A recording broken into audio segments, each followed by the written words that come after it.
Good morning, good afternoon, good evening, wherever you are in the world. Welcome back to our platform, our show. This is Option Forward. I'm your boy Drew. We always joined by the second half of the show, GQ Nesto. How you doing today? Doing good. All right. Did you feeling real good? You smelling good? Oh, you already know. You smelling of that good gas. Yeah. You gotta level your stress. You know what I mean? All right. Keep stress levels, at an even keel. Okay. All right.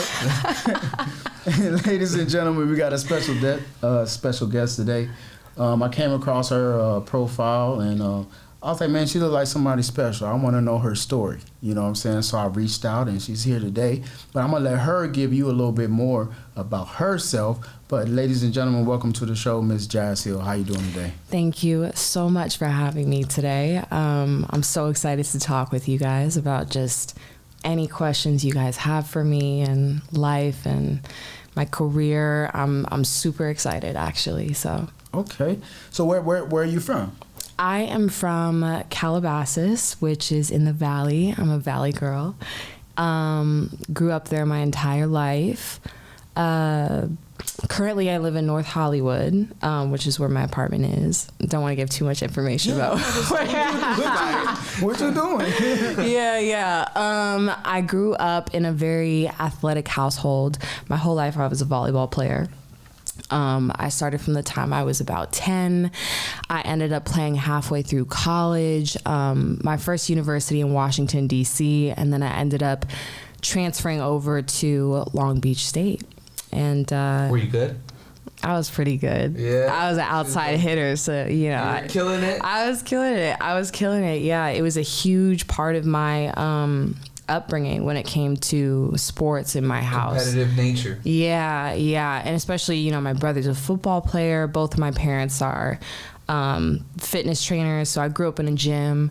My sister's a gymnast, so like everybody had their niche when it came to the sports world was my upbringing. So okay.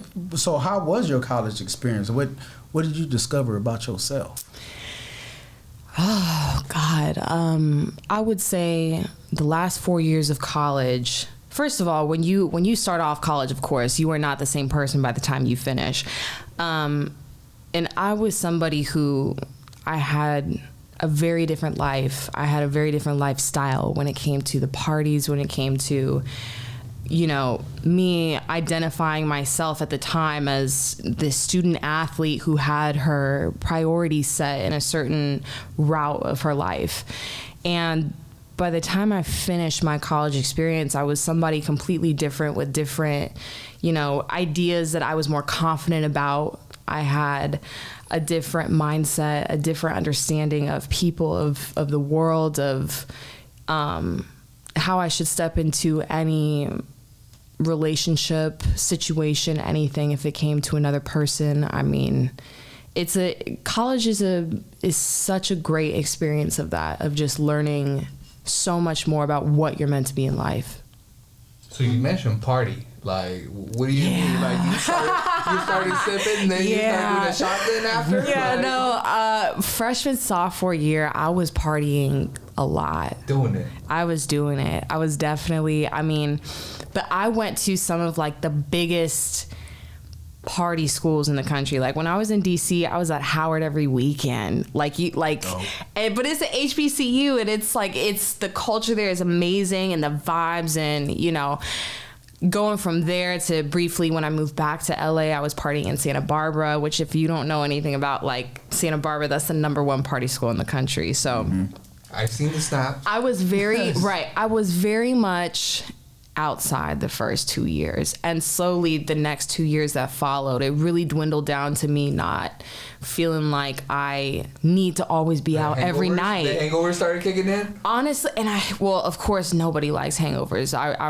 really, it was dreadful for me, for one. But two, I just also, your priorities change, you know? Your priorities really change because you're getting closer to not only the end of this school experience, but you're opening up this brand new door of, you're about to enter the real world now. Like, really, like, your life is really gonna hit you hard and figuring out. Is like coming, your expiration date is coming. You need to figure out, like, your expiration date. Okay, Jazz, like, what are you gonna do now that this period is done? Right? You know. So, I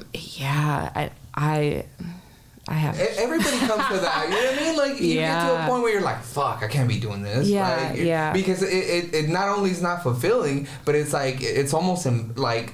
I wouldn't say more like, do I really have to go through all that? Like, it's cool, it's fun, but like I'm trying to get to something bigger. So exactly. So that bigger side, so modeling, right? That's what you that's what you're breaking into. That's what you're doing now. Yeah. How was it?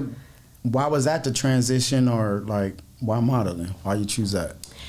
So to be honest, I have always wanted to go more in the direction and route of eventually television. And for me to have started that journey, I needed to learn how to be comfortable in front of a camera. And to me, I just thought the easiest way was just to start off like, you know what, let me just start taking photos. And it turned into, you know, maybe a couple opportunities of like music videos, which I was not a music video vixen. Let's be clear about that. I only did it for a certain period of time for my end goal being I wanted to sign to a top agency. And I was constantly criticized by that, by how I started, but it teaches you, it just teaches you lessons and experiences with who you're meeting on set, the type of people you're going to be around.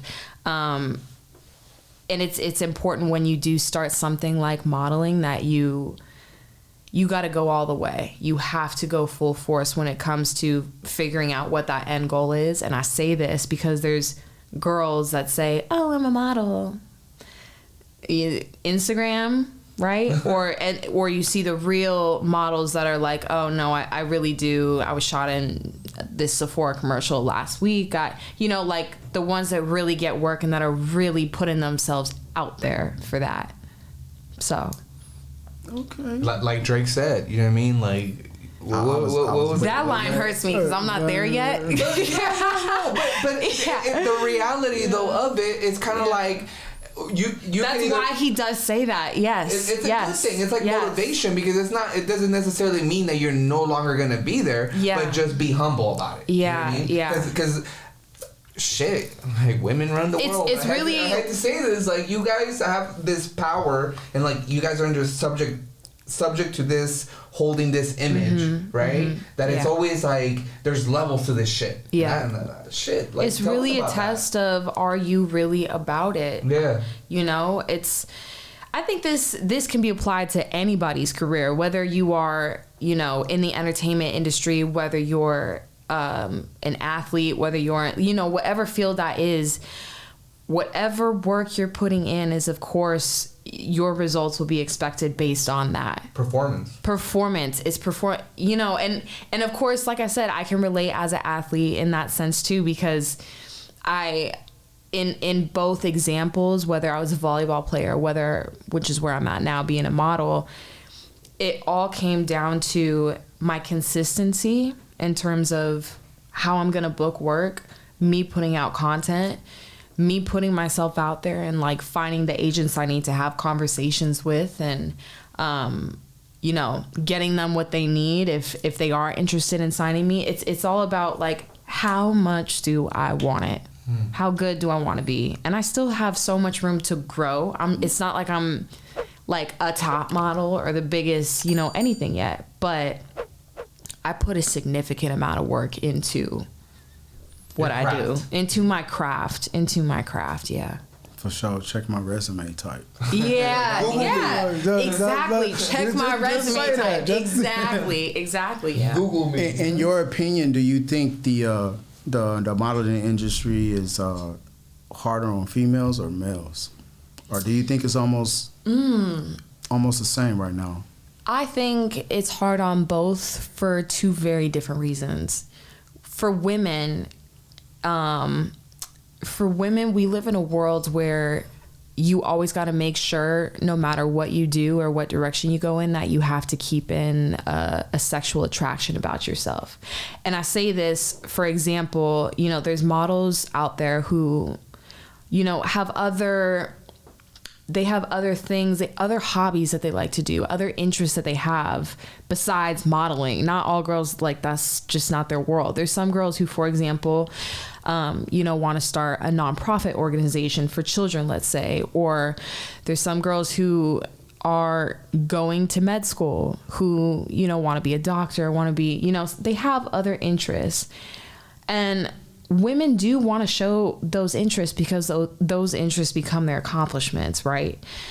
But in order to gain traction when it comes to their other interests, for people, a reason for them to be like, why do I want to watch this girl, check on this girl? It's because she's hot. She's hot. I'm interested in her because of how she shows herself, how she represents herself. Yeah, exactly. You're not going to give the same amount of attention to a regular, a girl who's maybe not a model, who is probably, maybe is very nice, maybe is very pretty, but maybe isn't showing that sexual attention. So let me ask you something. So eye candy, right? Mm-hmm. So if you were a Starburst, what color would you be? Green. Green is my favorite color. Green. Which one is that? Like special edition? Like how about the regular one? Wait, no, I think Starburst does have green ones. No, that's like on that's like on Halloween or something like that. I could have sworn I have seen green Starburst. Maybe an hour later. I could have sworn. I'll send you guys a picture after this because now I'm gonna find it. Yeah. But speaking of that, that whole sexuality type of projection, so it's an image based. Mm-hmm. So with it being image based industry, there's no secret about that. Mm-hmm. What's your fitness routine? What's your diet routine? Because I talked to someone not too long ago, and she was like, I haven't had a double from In-N-Out in 6 months. You know what I'm saying? Yeah. So What is your routine? How do you make sure you're ready at all times? I think that question is pretty different for each woman who could answer that, who's in the same industry as I am. Because yes, that's a very true statement of there are women who are so cautious about, what they need to eat, how much they're in the gym, what certain type of workouts that they need to do to gain better glutes, better arms, better butt for the photos, whatever the case is. I don't have that traditional answer for you. If I'm being honest, I like double cheeseburgers. But my body, I have a fast metabolism, so I actually eat quite a lot, more than most or some of my friends do, who do say that they have to watch their diet more carefully. But everyone's body is very different. But I would say I would never be overweight. There is a limit when it comes to making sure if I catch myself looking maybe too big or I'm not fitting my measurements the way that I got to send into my agent to get my numbers right is something I am borderline cautious of. So. Okay, so not two double doubles, maybe one. With some fries and vanilla shake. For sure. I thought you were going to say protein. No, I actually hate protein drinks. I don't really my brother is a huge fan of them, but he's a football player and he drinks them constantly because he's lifting and, but because protein shakes I've heard make you gain weight, especially when you're training on them. It's supposed to, I think that's the reason for them. That's why my brother does them, I guess, so. Okay. So, have you ever dealt with any situations of I know when we spoke on the phone and try to prep for this, as far as like harassment is concerned, I know you had mentioned like because who you associated yourself with, you know, your strategy behind that, working with kind of dominantly women. Oh, you know what I'm saying?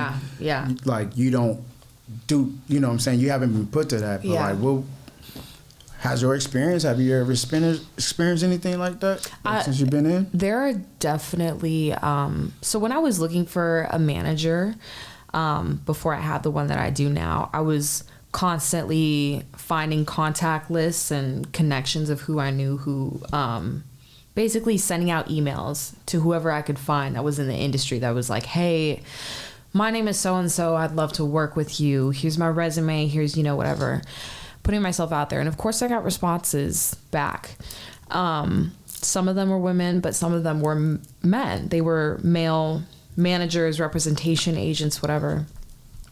And I will say, of course, I've given a shot at both because I didn't think of it at the time that should I be just looking for a woman given these reasons that I know now.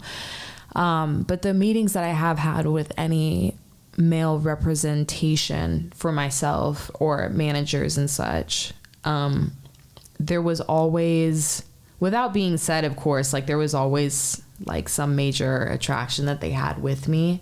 And, you know, our meetings would turn into casually flirting with me. And it's just natural. I honestly think that it's just very like instinct probably when it comes to them maybe working with like a, you know, a rising model, a rising actress, like thinking, you know, this girl has an image and of course I could naturally be attracted to her, you know. But I definitely took that into consideration. I had to, because then it was conflicting with, you know, how are you going to be submitting me on projects? Are you even going to be submitting me on projects? Is that going to depend on me suddenly having to do something for you, you know? And like watch the kids or something, right? That's what you mean? Right. Wink, wink, watch the kids. Right. So, yeah, I mean, now currently my manager who I work with is a woman, but she's also Black. And for me, I found that also very important because I'm a woman of color, I'm mixed. And I felt that with working with people who couldn't understand me the most in that sense when it came to not just my gender, but also my nationality and being in this generation, that was crucial. And also, given the last manager that I did have, she had made a couple comments about my race benefiting making her more money because she said, and I quote, "Black girls are just in right now." So, I mean, but is that a fact though? It may be. You know, it is a fact. It's just not. She was not the right person to say that. Hey, they could be making the next Colombiana. You know what I mean? Like that whole little vibe where it's like, and it's crazy because all they look at it is how they can monetize.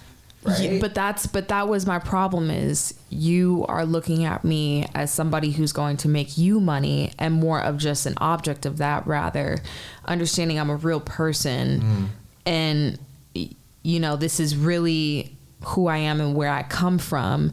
And you're telling me that I'm just a selling pitch for you. Like I'm benefiting you, but okay, so what are you really doing for me besides like do you gotta care about me personally to work with me, and we gotta have a two-way relationship with this instead of you viewing me as just a product. So now you mentioned earlier like some of them like some of the people that you work in the industry want to take a different directions.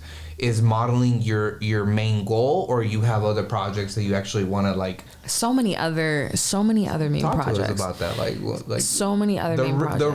The real things that you like, what you stand for, and because obviously we all have to make sacrifices, and obviously if this is not something that this is more considered an achievement versus a fulfillment. So what is it that you I want to do? Yeah, no, it's like I said from the beginning of our discussion, and like, why did I start modeling in the first place. And it was eventually to build for myself and doing maybe more TV one day, for me to maybe go into music. I've been recording. No, we want to get on the personal level though. You said the TV thing, but I think more of what do you feel like? What do I stand for? What's more? Yeah, what's more personal? In terms of you.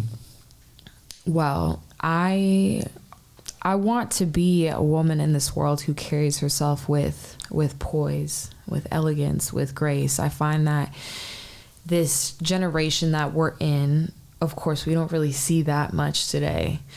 We see a lot of asses all over our screens. We see a lot of, the same girls following the same trends when it comes to how they take their photos, to vibrate right with the Instagram algorithm, and to have their hair and their makeup done a certain way, and the nails and the plastic surgery. And it's like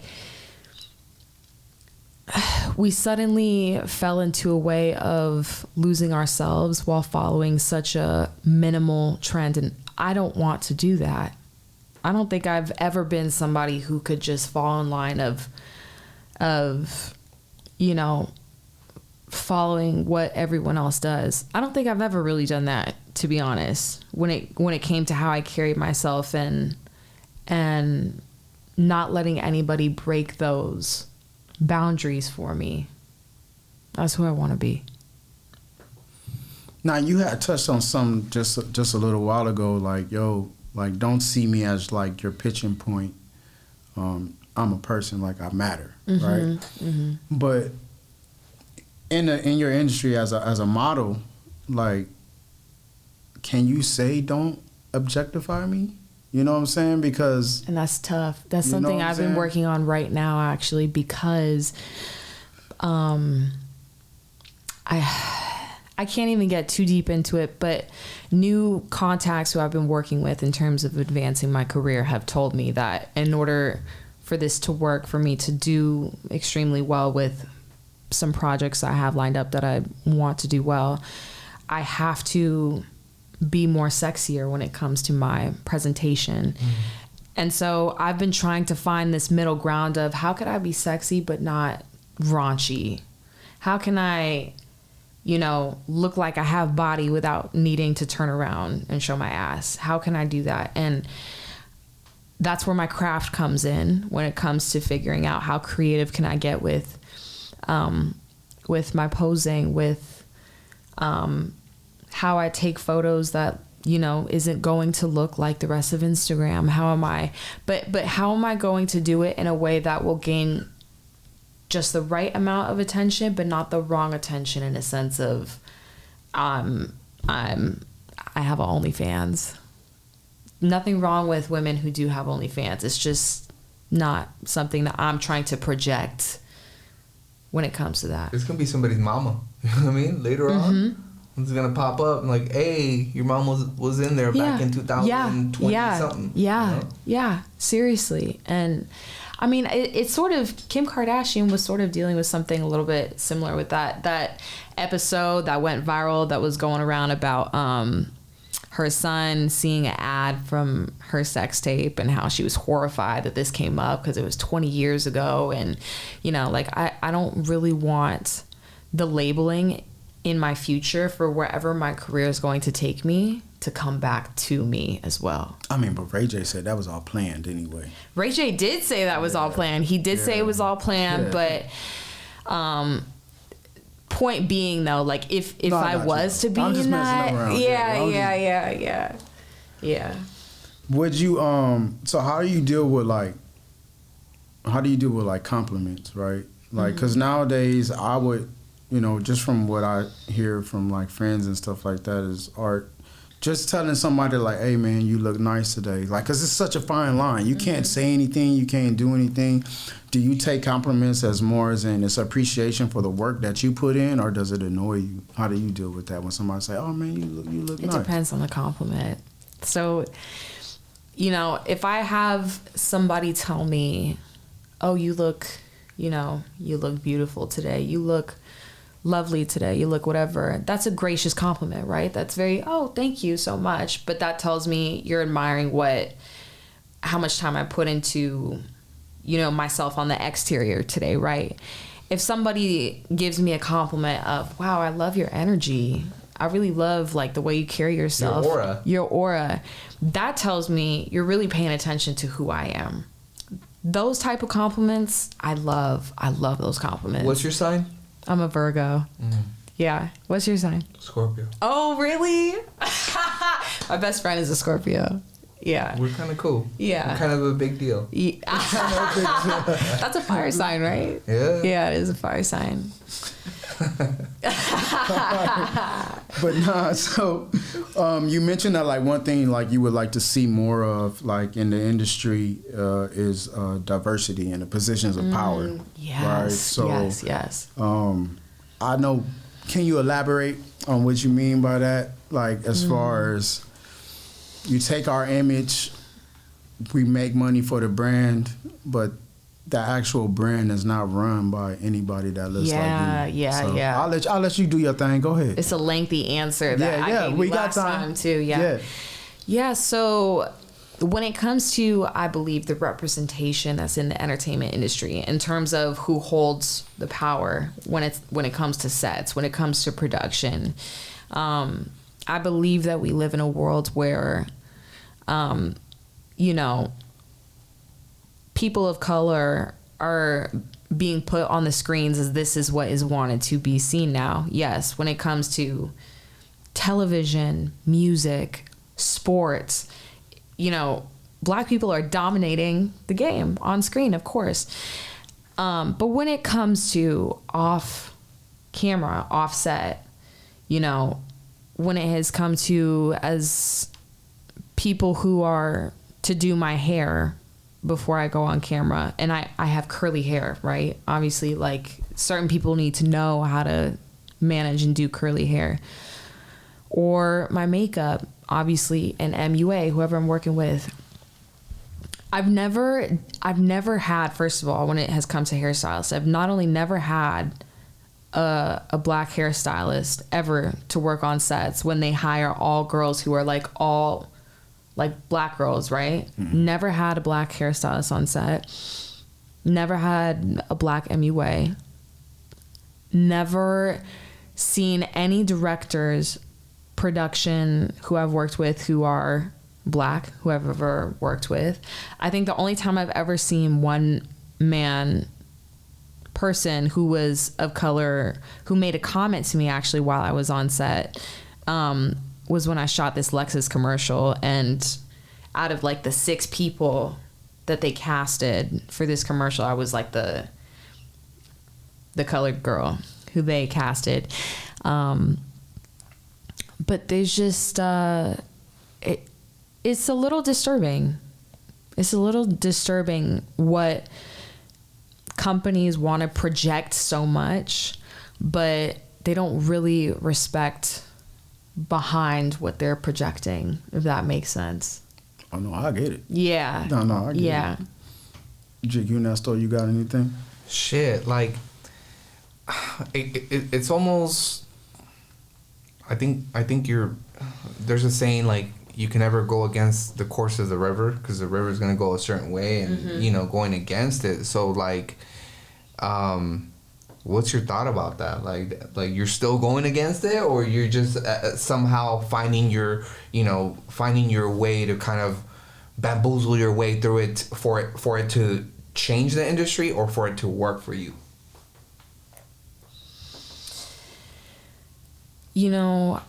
Personally, my beliefs are that if you want change, you have to do it and become it yourself. And I think that a lot of people won't necessarily follow the change either until they see someone who takes the action to do it.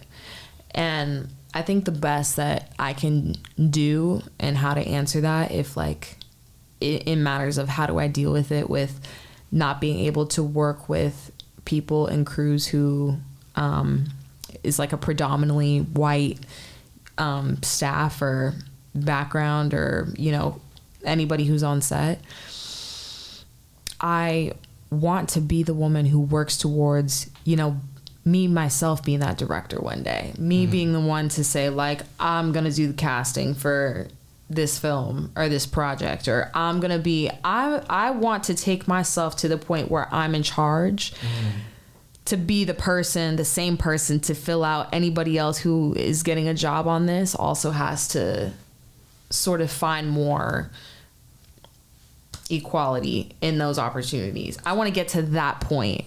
So where do you see yourself? Where do you see yourself in 5 years? Oh God. God. I mean, by 20, so I'm 23 right now. By 28, I would love to, at that point, have started filming my first show in terms of directing, because directing is on my list in the future. I would love to have put out a show and to start directing by then. I would love, aside from that, a very, very, very strong acting career. I would love to honestly see if so many people in LA do music. It is a competitive environment for that. But if I could branch off into having a successful music career, I think that would be amazing. Do you have a vision board? I have everything. I have a vision board. I have planners. I have notes that I write. What's on your vision board right now? In terms of my life goals? Yeah. Man, something that's pretty cool. You don't have to go through all of it, but something like a really like main. I'm a very high achiever, and I don't actually lie when I give these answers. But there's one. I mean, this is crazy, but the exciting one.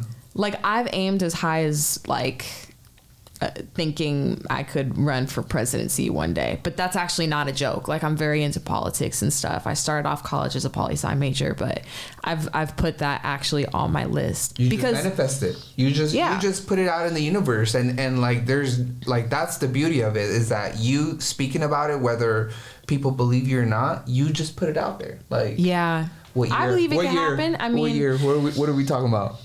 Well, it's like I said, if I'm 23 now, I wouldn't think to run till I'm like, legally you can run at 45, I believe is the legal age. I don't think I would start till maybe 50, because I know when it comes to a political career, that's also going to take years of building to that as well. You know, like running for Congress, or whether you want to start to run as a senator or as a DA, or like whatever the case is. I know that if I were to transition my career from entertainment to that field, that would take time. So I don't think I would reach that goal till like my 50s. But I'm actually serious about it. I think that's dope. Yeah. That's dope, because hey, it's out there. I have a lot of views about the world and what could be helped and what could change. We're saving this clip. Yeah. Like, hey. Yeah. We don't have tax benefits. Yeah. When you come in office. It's good. Yeah. No, but like speaking about your goals, it's funny that we're speaking of this now. But like, do you set your goals in chronological order, or do you like say, yo, I'm gonna put in the work and I'm gonna hope for the best? Like, do you have to like, yo, by the time I'm this age, this has to be accomplished? Or you just say, Jesus, take the wheel? I think part of me, my inner strength and confidence in myself has grown over time, very slowly. I think that when I started this experience in terms of just my modeling, I was very much in the mindset of like, yo, I'm gonna just wing it. I don't know where it's gonna go. This may really not do very well at all. Like, I may look like a fool doing this. But just slowly over time, I really developed more of a mindset of, part of me thinks this is going to work out in my favor. Part of me thinks like I'm feeling confident about just exactly what I'm doing and where I'm at right now. And I feel better than just thinking I'm rolling dice and shutting my eyes and I don't really know. Part of me is starting to really realize what I'm manifesting, and my full confidence in going into whatever project or idea that I have. Yeah. So like, I'm pretty sure all this consists of a lot of stress levels. So what do you use to kind of control that? Like, I mean, have you like smacked a chick before or something? Like, you know, being frustrated? I have actually. Shit. Don't say that. What y'all doing? Oh yeah, we were talking about the president. Nobody was smacked. President smacking me. No, it wasn't bad. It wasn't. It wasn't even bad. But no, but stress levels. When it comes to my stress levels, you know, I used to be very, very, very stressed out. I would say there was a period between my sophomore and junior year where I was really going through a hard time, and the pressures of social media were killing me. It felt rock bottom.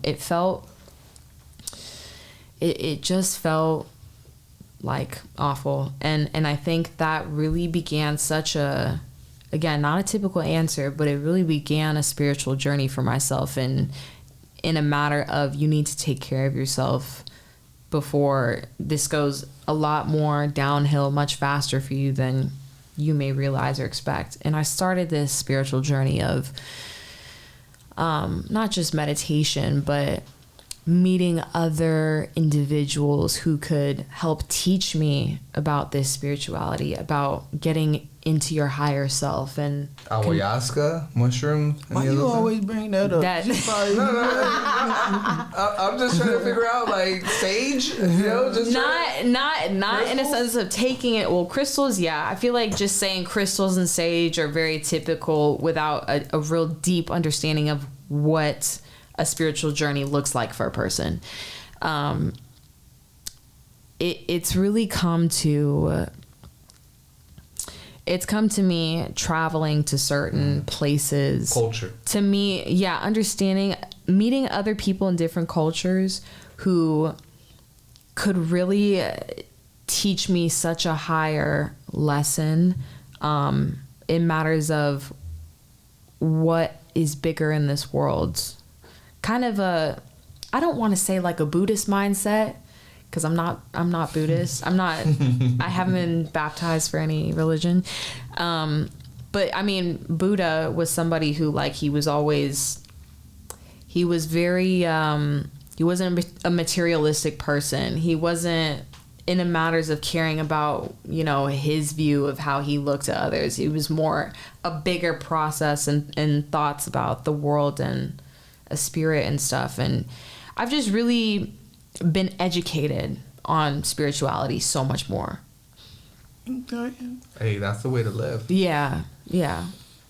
Nah, but thinking back, right? Like, thinking back, like, at the overall picture, is there a specific, what point in your life or what experience taught you the most about yourself, where you was like, dang, I did that? Can you think of a time? Like to think of a different Jazz, like me thinking of myself as, damn, I remember when I did this, but I can't believe that what I am now. Oh, I mean, I have so many experiences for that. I have, I mean, gosh, it's a very different comparison of like 17-year-old self to 23-year-old self. You're talking to a child. You're talking about a child who, you know, just had no sense of direction and didn't really think to process her decision making if it came to, you know, if she was hanging out with the wrong people or the wrong crowds, the wrong priorities, the, you know, whatever, versus slowing down and really conceptualizing just who exactly I am and what I'm about. So yeah, that's deep. Yeah, I'm a deep person. I don't know if you guys realize that. No, I think you did. Starting to realize that for sure. Like, I'm a deep person. Yeah, because I think it's hard to kind of reach those levels. I mean, sometimes it requires certain traumas or certain situations to get there, and I think that's kind of like where he was going at, is like those are the type of accomplishments that, you know, kind of define, you know, yourself, right? The crazy part about it is, one of the things that I was like reading about is it's not your past that defines you. It's the motions and the actions that you take. Right. So I think that it's dope. It's dope that you do that. Like, you carry a crystal or no? Oh yeah. You have it with you? I don't know if I have. Well, I have a bracelet with me that I actually have prayed on, and it's the evil eye. But I actually block the haters. All my crystals that I do have, they're all prayed on. Any type of crystal jewelry, even the sage in my house. I have items placed all around my house to protect my home. But I'm very into. Not just into it, but I have a strong belief about protecting energy. Peace. It brings you peace. Yeah. That's dope. Okay, all this crystal talk, and we love the world. That's dope. But now, what do you... Okay, I got a question for you. So what do you find more important, love or money? Love. Definitely love. And I say that because... Are you like a hopeless romantic? Even though it's failed me, yes. No, but I mean, I lived for quite a long time with a family that struggled and a family that didn't always have it when it came to money, but we were always okay. And that was because I had such a strong family unit with 2 really great parents and great siblings and a great system of family around us outside of that really tuned in when it came to hard times. Money can really come and go. There's people who started in this life who didn't have any of it, and applauds to them that, you know, there are people who gained it after that. But love is something that money you can do with or without. Love makes it much harder, I think, on a person. That's can't argue on that. Yeah. For sure. Yeah. What do you think is the best advice you've ever received?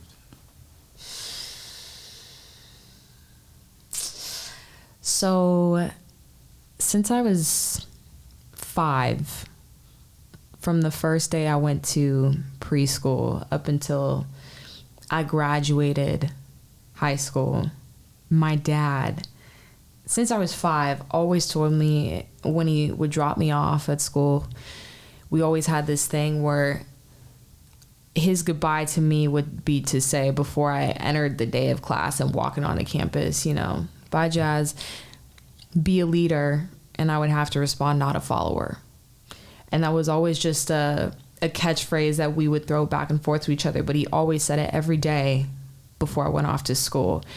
And it was such a constant, it's such a simple saying, but such a constant reminder of telling myself, you know, do not ever fall into, you know, somebody's bullshit. Not just that, but so much more, you don't have to follow into, you know, the line of what everyone else is doing today. If it's a trend, if it's something that what's viewed as like so many people love when it comes to like maybe like the raunchy music or the raunchy Instagram photos or whatever. You don't have to do that. You don't have to be that. You're not that. You can be so much more. You can show other people your views by doing your intellectual side, things that actually define you as a person. You can bring a whole different lane for people to drive on. You don't have to be on this lane. And that simple phrase, I think, just was applied in so many ways in every single thing that I do. So that's dope. Yeah. So like, obviously you said you were good in sports. You chose modeling, but you could have done either or. Yeah. What made you choose modeling? I mean, aside from, you know, the end goal, but, you know, obviously if you have 2 offers, right? Right. Like if I have multiple offers, why would I think to pick maybe one over the other? Right.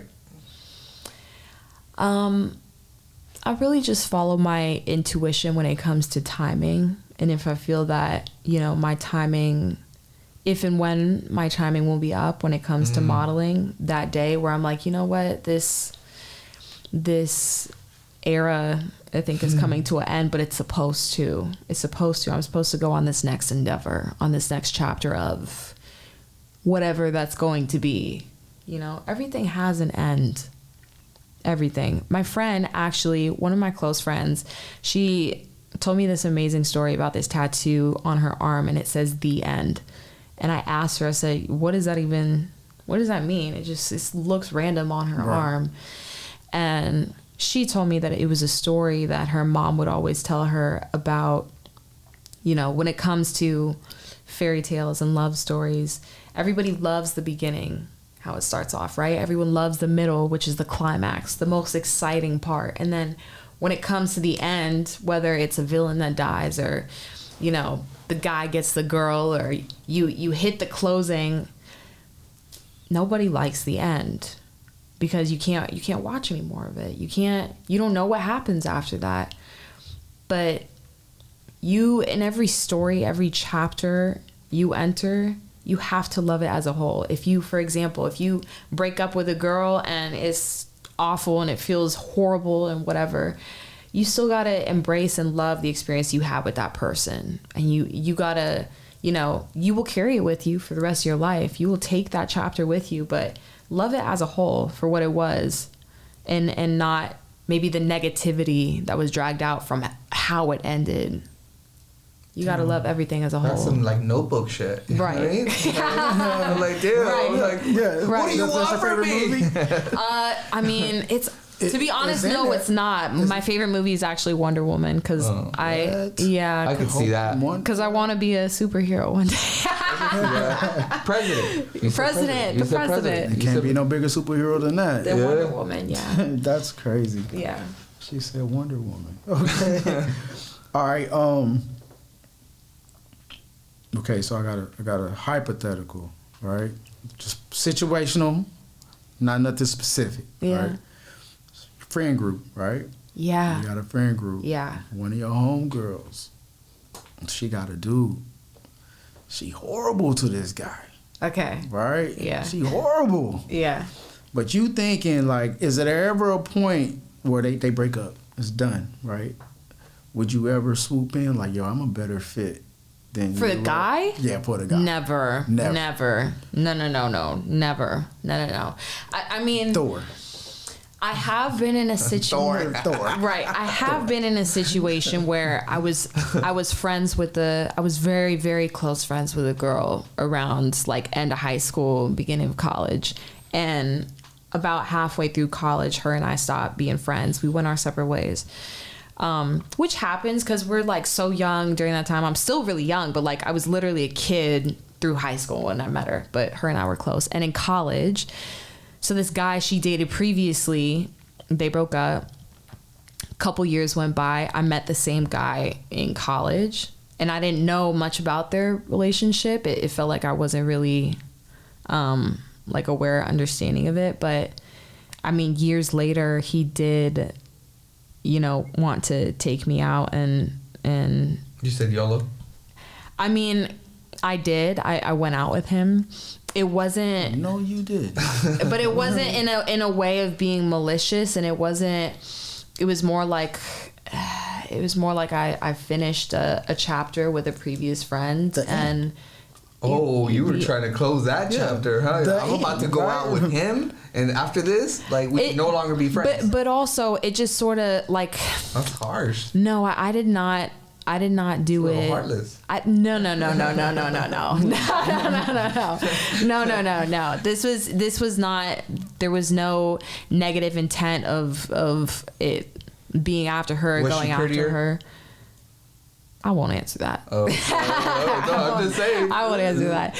You know, but I say this experience because you know, in time, like, you know, sometimes you may just run across like familiar people that you know mutually through somebody else.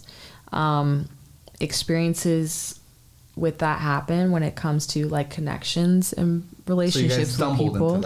We really stumbled into that. We really stumbled into that. It wasn't something I felt like I had control over because, you know,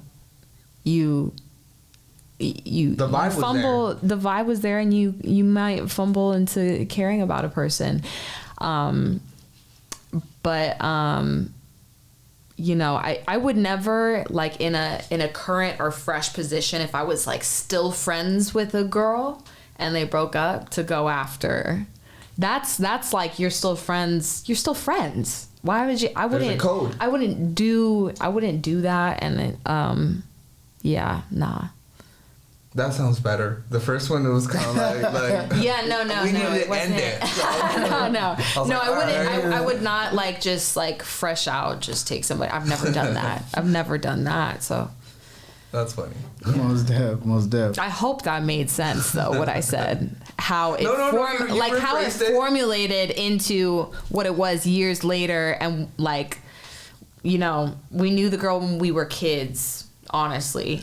And it's a very different experience when you're fresh out as an adult meeting with another individual than as children. The auras were out there. You know what I mean? Everybody was cool. Yeah. Yeah. What's up? All right. Do you cook? I sort of cook. Sort I don't really have the time to cook much at home, but Bake? I love baking. I do love Why baking. every girl likes to bake? Is it different because it's quicker? Or? A little bit. It's a little bit easier. It's a little more fun, and it's definitely cooking. My roommate's a great cook, but she has more time at home to do that. If I was able to spend more time, I feel like I could practice it and What's really your signature plate? Pasta. I am really good at pasta, but pasta's also just super easy to make. Actually, the sauce. No, I literally just do like butter and salt pasta. Okay. I'm very basic, and if somebody's gonna say ew. Somebody puts too much butter. You know what I mean? Yeah. Like, there's levels to this shit. What's the nastiest thing you tried to make? Like, well, it wasn't supposed to be nasty, but it just turned out like not so good. And who did you make taste it? I don't think I ever made somebody taste something that was like that bad. I feel like, I mean, the worst I probably could have ever done is like burn some popcorn. I mean, popcorn got a bad taste when it's burnt, but that's not really cooking either. That's just you put 3 minutes putting it in the microwave, you know. So yeah, I mean, I'm kind of basic with my cooking, so much better baker. Cakes, brownies, cookies. Like, I can do all of that for some reason, and I'm actually really good at that. So, yeah. What's funny? A lot of females nowadays just say baking, and that makes sense now. Yeah. Like, I'm like, okay, yeah, take less time. Great picture. Like on that cupcake, you know what I mean? Like, right. That's crazy. All right, well, hey, ladies and gentlemen, we're coming to the conclusion of our show. As we always do, I open up the table, the microphone to our guests and the co-hosts of the show to leave any parting, like, information, words, and stuff like that, things we should be on the lookout for. Today, we're going to start out with Ms. Jazz. Ms. Jazz, is there anything you want to share with our listeners and our viewers? I would love to send my last words of being just... be truly unapologetically yourself and refrain from having any fears on just, what you want to be in this world. If that comes to suddenly having the urge of, maybe one day you want to be a veterinarian, but you started off as a football player, or you want to think about maybe being a singer and you started off as a track star, like whatever the case is, don't limit yourself. Leaders don't put limitations, and just always carry yourself with grace with that mindset, and you'll be good. GQ Nesto? Yeah, I want to tally on that. I mean, I think, I was telling you earlier, one of the 3 keys to success is identifying patterns, utilizing those patterns, and creating new patterns. So once you master those 3 things, I think life is just a lot easier. So definitely we'd like to thank you for following us on all our platforms. Any comments or anything, please. We definitely appreciate the support, and that's it. For sure. And before I say anything, I forgot. There's one thing I forgot though. You said you do music, right? I'm just starting. What genre of music would you say? R&B and rapping. Okay, so you want to take us out with something? Oh. Sliding out. You gotta slide out. The next one. Ain't nobody here but us. on the next one. On the next episode. All right, but ladies and gentlemen, Jazz, we thank you for being here with us today. Ladies and gentlemen, we thank you for tuning in and watching. I'm your boy Drew. I would say stay positive, always push forward, and anything is possible. But we love you, we thank you, we out. Peace. Boom. That was good. Cool? Yeah, good. All right.